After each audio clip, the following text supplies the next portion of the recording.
बिस्मिल्लाहिर्रहमानिर्रहीम। आज मैं आपके साथ जो हदीस शेयर करने वाली हूँ उसका ताल्लुक़ शुक्रिया के साथ है। रसूलुल्लाह सल्लल्लाहु अलैहि वसल्लम ने फरमाया, मल्लम यशकुरिन्नासा लम यशकुरिल्लाह, कि जिसने लोगों का शुक्रिया अदा नहीं किया उसने अल्लाह का भी शुक्रिया अदा नहीं किया।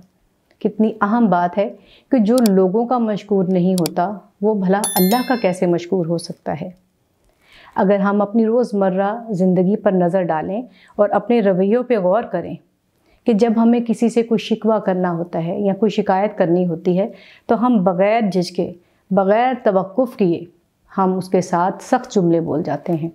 जबकि दूसरी तरफ अगर हमारी कोई मदद करता है या हमारे साथ कोई ताउन करता है तो हम उसको शुक्रिया अदा करने में या उसके साथ मोहब्बत के अल्फाज बोलने में बड़ी झिझक महसूस करते हैं, बड़ी हिचकिचाहट सी महसूस करते हैं। जी हाँ, यह हमारा एक अमूमी रवैया है और हमें इसी रवैये को तब्दील करने की ज़रूरत है।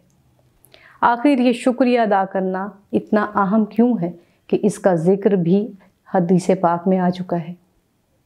शुक्रिया अदा करना असल में उस दूसरे शख्स को इस बात की यकीन दहानी करवाना होता है कि जो नेकी उसने हमारे साथ की है हम उसकी इस नेकी को तहे दिल से मानते हैं, इसका एतराफ़ करते हैं।